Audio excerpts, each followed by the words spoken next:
اللہ وبرکاتہ۔ آج جو ٹاپک انڈر ڈسکشن ہے وہ ہمارا لا آف ایویڈنس، جو کہ ہمارا قانون شہادت آرڈر 1984 کہلاتا ہے، اس کے بارے میں ہے۔ تو یہاں پر سب سے پہلے جو چیزیں ایڈ کی جائیں گی وہ ہمارا پری ایمبل ہے، کہ ہمارا پری ایمبل جو ہے اس کے بارے میں کیا کہتا ہے۔ تو پری ایمبل جو ہے، جب ہم یہ پڑھتے ہیں تو ہمیں یہ چیز معلوم ہوتی ہے کہ پری ایمبل کے اندر جو مین مقصد ہے قانون شہادت آرڈر کو لانے کا، وہ یہ تھا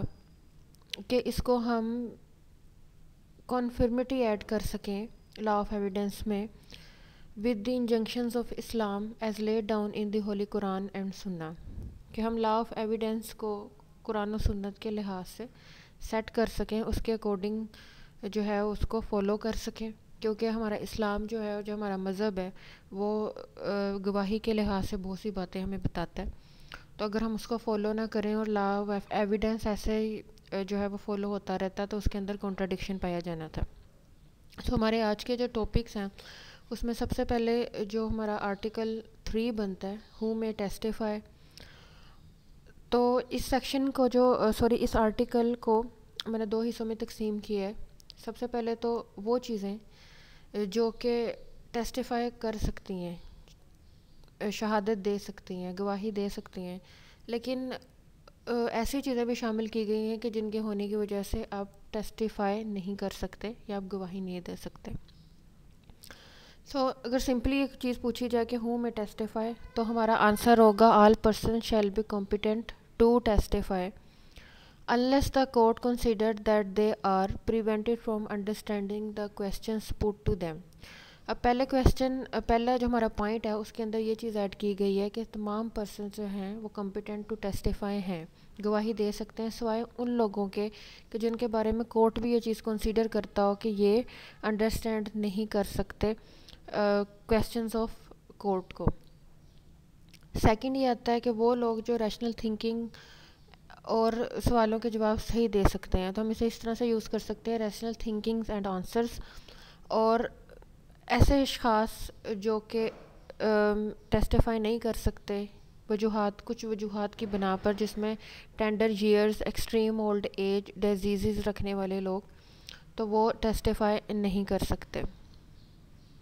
اب اس کے علاوہ یہ وہ لوگ ہیں جو کہ ٹیسٹیفائی کرنے سے رہ جاتے ہیں because of their flaws۔ The person who has mended his way and repented on perjury، یعنی کہ ایسا شخص جو کہ جھوٹی گواہی دیتا تھا یا پرجری میں ملوث تھا، لیکن اب وہ اچھے طریقے سے جو ہے وہ اس راستے سے ہٹ چکا ہے اور وہ اپنا راستہ جو ہے وہ مینڈ کر چکا ہے، اب وہ اس طرح کی حرکات نہیں کرتا اور معافی مانگ چکا ہے۔ اسی طرح سے convicted of perjury shall not be competent to testify، اور دوسری طرف وہ شخص جو کہ جھوٹی گواہی دے، فالس ایویڈنسز آ کر کورٹ کے اندر دے، تو وہ لوگ جو ہے وہ اس قابل نہیں ہوتے کہ ان کے اوپر یقین کیا جا سکے۔ تو دوسری جگہ پر آ جاتا ہے convicted of perjury shall not be competent to testify۔ Court shall determine the status of witness according to Quran and Sunnah۔ اب یہ موسٹ امپورٹنٹ ہمارا پری ایمبل کا بھی ایک ہائی لائٹڈ پوائنٹ تھا کہ مقصد یہی تھا۔ تو کیا ہے کہ court shall determine the status of witness according to Quran and Sunnah the person who always give false evidence۔ اب کون سا شخص ٹیسٹیفائی نہیں کر سکتا؟ ایسا شخص جو ہمیشہ فالس ایویڈنسز کے لیے یوز ہوتا ہے، تو وہ یہ کام نہیں کر سکتا۔ اب اس کے ساتھ ہمارا لاسٹ پوائنٹ ہے lunatic away from lunacy competent witness. اور اسی حالت میں جب ایک lunatic is not a competence witness, کہ نارملی ہم یہ جو ہے وہ سمجھتے ہیں یا یہ اصول ہے کہ لونیٹک پرسن جو ہوتا ہے اس کی وٹنس کمپیٹنٹ نہیں ہوتی، نہ ہی اسے اس طرح سے کنسیڈر کیا جاتا ہے۔ لیکن اگر وہ لونیٹک ہے اوے فرام لونیسی کمپیٹنٹ وٹنس، کہ وہ اس حالت میں ہے کہ جب وہ معاملہ ہوا تھا جس کے بارے میں گواہی دے رہے، تو وہ لونیسی سے باہر تھا، وہ سوچ سمجھ رکھ سکتا تھا، اسے معاملات کا علم تھا جس کے بارے میں وہ گواہی دینا چاہ رہا ہے، تو پھر اس صورتحال میں یہ ہوگا کہ اس کی گواہی قبول کی جائے گی، اسے کمپیٹنٹ وٹنس قرار دیا جائے گا، کیونکہ بے شک وہ لونیٹک ہے لیکن وہ لونیسی سے ہٹ کر تھا، اس کنڈیشن سے باہر تھا۔ تو یہ ہو گیا وہ والے معاملات کہ جس میں کوئی شخص ٹیسٹیفائی کرنے کی حیثیت رکھتا ہے اور نہیں رکھ سکتا۔ تو دونوں صورتیں میں نے اس میں بیان کر دی گئی ہیں۔ اب ہمارا نیکسٹ ٹاپک جو ہے وہ پریولیجڈ پرسنس کے بارے میں ہے، اور جس کے اندر ہمارے سیکشنز 4 سے 14 تک ڈیل کرتے ہیں، تو ان کو بڑی اہمیت حامل ہے، اور یہ چیپٹر لا گیٹ کے حوالے سے بہت اہمیت کا حامل ہے، تو اس لیے ہم اس کو جو ہے وہ دیکھیں گے کہ اس کے اندر کون کون سی چیزیں شامل ہیں۔ تو اسے میں نے جو نام دیا وہ پریولیجڈ پرسن کے حوالے سے دیا ہے، یعنی کہ جو اپنے کچھ وجوہات کی بنا پر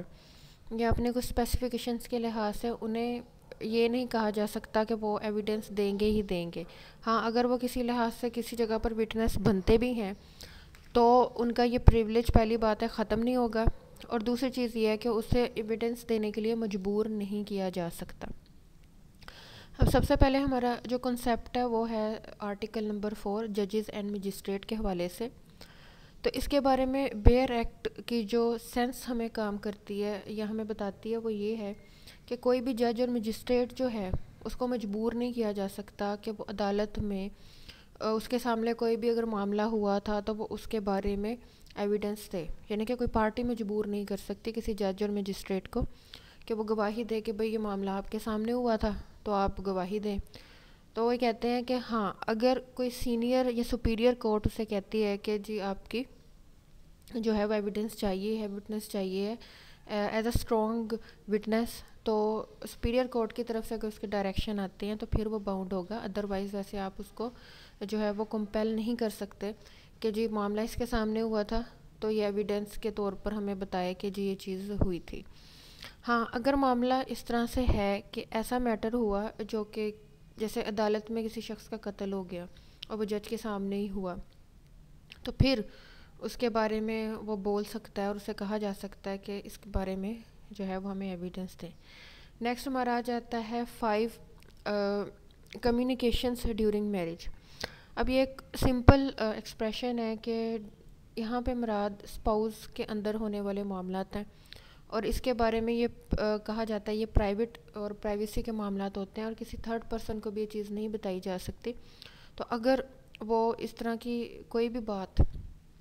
جو ہے وہ ان کو کمپیل کیا جائے کہ جی وہ بتائیں عدالت کے سامنے، تو ایسا کمپیل کرنا درست نہیں، اور نہ ہی وہ اس چیز کے لیے باؤنڈ ہیں۔ ہاں، اگر ان کا معاملہ ان کے ریلیشن شپ سے ہی حوالے سے ہے کہ جس کے اندر دونوں مدعی اور مدعا علیہ ہیں اور معاملہ ہی ان سے ڈیل کرتا ہے، ان کے ازدواجی تعلق سے ڈیل کرتا ہے یا ان کے اپنے معاملات سے، تو پھر وہ کمیونیکیشن کو ایکسپوز کر سکتے ہیں اور اس کے بارے میں وٹنس بن سکتے ہیں، لیکن عمومی طور پر ان کو مجبور نہیں کیا جا سکتا۔ نیکسٹ آتا ہے evidence as to affairs of state. اب افیئر آف اسٹیٹ سے مراد یہ چیز آتی ہے کہ ایسے معاملات جو کہ اسٹیٹ کے حوالے سے ہیں اور ابھی ان پبلشڈ آفیشیل ریکارڈ کے طور پر ہیں، ابھی پبلش نہیں کیے گئے، تو آپ یہ کوشش کریں کہ بھئی اس کے بارے میں وٹنس پہلے سے ہی لے لی جائے، یا ابھی وہ پبلش نہیں ہوئے تو اس کے بارے میں نالج پہلے جو ہے وہ عدالت کو فراہم کر دیا جائے، یا کسی طریقے سے بھی اس کے وٹنس کے طور پر سامنے لایا جائے۔ تو آپ اس سلسلے میں مجبور نہیں کر سکتے کہ وہ کسی آفیسر کو یا ہیڈ آف ڈپارٹمنٹ کو کہ وہ اس چیز کو جو ہے وہ ایکسپوز کرے ایز اے وٹنس۔ ہاں، اگر وہ خود یہ چیز سمجھتا ہے کہ بھئی میں اس کو ایکسپوز کرنا چاہتا ہوں یا اس کو کرنا بہتر ہے اسٹیٹ کے لحاظ سے بھی پبلکلی بھی، تو پھر اس کے اندر جو ہے وہ یہ چیز کر سکتا ہے کہ ایکسپوز کر دے۔ اب اس میں ایک بہت ہی مین اور امپورٹنٹ پوائنٹ ایکسپلینیشن کا ہے کہ بھئی آفیشیل ریکارڈ کے اندر کون کون سی چیزیں شامل ہیں۔ تو اس کے اندر انڈسٹریل اور کمرشل ایکٹیویٹیز سے ریلیٹڈ ریکارڈ موجود ہو سکتا ہے، اور ہر وہ آفیشیل ریکارڈ جو کہ فیڈرل گورنمنٹ کی طرف سے ہے، پروونشل گورنمنٹ کی طرف سے ہے، جو ایسی اسٹیچوٹری باڈی کے لحاظ سے ہے جو بلدیاتی بھی ہو سکتی ہے، یعنی کہ ہر طرح کا وہ ادارہ جو کہ گورنمنٹ نیچر میں آتا ہے، تو وہ اس میں چیزیں ہو جائیں گی۔ اب نیکسٹ ہمارا آرٹیکل 7 کا میں اس کو ڈیل کروں گی کہ اس کے اندر کون کون سی چیزیں شامل ہیں. آفیشیل کمیونیکیشنز کا کنسیپٹ ہے اس کے اندر. اب اس میں یہ آتا ہے کہ پبلک آفیسر کو کمپیل نہیں کیا جا سکتا کہ وہ کمیونیکیشنز جو ہے اس کو ایکسپوز کرے. ایسی کمیونیکیشنز جو کہ ابھی کانفیڈینشیلز ہیں, جو کہ ہم نہیں اس کو کرنا چاہ سکتے یا ابھی اجازت نہیں ہے کہ وہ پبلک انٹرسٹ کے لحاظ سے بھی بہتر ثابت نہ ہو رہی ہوں, تو آپ اسے نہیں کر سکتے. اب اس کے اندر جو مین امپورٹنٹ ایکسپلینیشن ہے وہ ورڈ کمیونیکیشن کی ہے. تو انہوں نے پوچھا کہ بھئی یہاں پر کمیونیکیشن سے کیا مراد ہے. تو یہاں پر بھی کمیونیکیشن سے مراد ہے کہ جو کنسرن کرتی ہوں انڈسٹریل اور کمرشل ایکٹیویٹیز سے, اور جو کہ کمیونیکیشنز ہوں گورنمنٹ کی طرف سے, چاہے وہ ہماری فیڈرل گورنمنٹ ہے, وہ ہماری پروونشل گورنمنٹ ہے, یا کوئی بھی بلدیاتی ادارہ جو کہ حکومت کے انڈر ہی آتا ہے, کوئی کوپریشن ہو سکتا ہے, کوئی کمپنی ہو سکتی ہے. تو یہ تمام چیزیں اس کے اندر جو ہے وہ شامل ہیں. اب ہمارا آرٹیکل 8 ہے, information as to commission of offences. اب اس کا نارمل معاملہ یہ آتا ہے کیونکہ ہمارے مجسٹریٹ اور جو یہ لوگ ہوتے ہیں ان کے پاس کئی انفارمیشنز موجود ہوتی ہیں کہ فلاں جگہ پر اوفینس ہو سکتی ہے, یہاں پر خطرہ ہے. تو ایسی چیزیں جو کہ اوفینس کے کمٹ ہونے سے پہلے کی ہوں, تو ان کو کمپیل نہیں کیا جا سکتا کہ وہ آ کے اس کے بارے میں بتائیں, کیونکہ یہ ایک خفیہ یا آپ کہہ سکتے ہیں کہ سگہ راز میں رکھنے والی باتیں ہوتی ہیں. اگر اس کو وقت سے پہلے ایکسپوز کر دیا جائے تو جو ہے وہ بھاری نقصان ہو سکتا ہے پبلکلی بھی اور اداروں کو بھی. تو اس میں انہوں نے بتایا ہے کہ اگر اس طرح سے کوئی شخص آ کے آپ کو اوفینس کے بارے میں اطلاع دیتا ہے, جس طرح کہ نارملی ہم کہتے ہیں کہ اشخاص جو ہیں یہ پبلک سے ہیلپ مانگ لی جاتی ہے کہ فلاں چیز کے بارے میں انفارمیشن دیں اور آپ کا نام جو ہے وہ صیغہ راز میں رکھا جائے گا. تو اسی طرح سے انفارمیشن اگر دی گئی ہے تو پھر مجسٹریٹ اور کسی بھی شخص کو اس طرح سے جو کہ اس چیز کے لیے تھورائزڈ ہے کہ آپ جی ہمیں اس کے بارے میں بیان کریں یا اس کے بارے میں جو ہے وہ ایویڈنس دیں. تو اس طرح سے کمیشن آف افینسز کے بارے میں یہ بات نہیں کی جا سکتی. اب نیکسٹ ہمارا پوائنٹ جو ہے وہ پروفیشنل کمیونیکیشنز کے حوالے سے ہے. یہ ہمارے ہم لوگوں کے بارے میں, ایڈوکیٹس لوگوں کے بارے میں, کہ جو معاملات ایڈوکیٹس اور کلائنٹس کے درمیان ہوتے ہیں. کیونکہ یہ بات کہی جاتی ہے کہ جب کلائنٹ آتا ہے اور اپنے تمام معاملات, کیونکہ اس نے شیئر کرنے ہوتے ہیں وکیل سے, اس نے ہر طرح کے ڈاکومنٹس اسے دینے ہوتے ہیں کہ جس معاملے میں وہ کورٹ میں آ کے چارہ جوئی چاہ رہا ہوتا ہے, تو وہ ایک پروفیشنل باؤنڈنگس لگ جاتی ہیں وکیل کے اوپر کہ وہ اپنے کلائنٹ کی چیزیں اس طرح سے شیئر نہیں کر سکتا عدالت میں یا ایز اے وٹنس کچھ بھی. ہاں, with the consent of client وہ کر سکتا ہے. تو یہ چیز اس کے اندر آ جاتی ہے کہ ایسے یہ بغیر اس کے سوچے سمجھے یا پھر کسی طرح سے ایسی چیزیں شیئر نہیں کی جا سکتی کیونکہ وہ پرسنل پراپرٹیز ہیں اس کے کلائنٹ کی. تو اس چیز کو وہ مد نظر جو ہے وہ رکھے گا. تو یہ اس کے اندر چیزیں شامل تھیں. نیکسٹ ہمارا ہے آرٹیکل 9 ٹو اپلائی ٹو انٹرپریٹرس. اب یہ سیکشن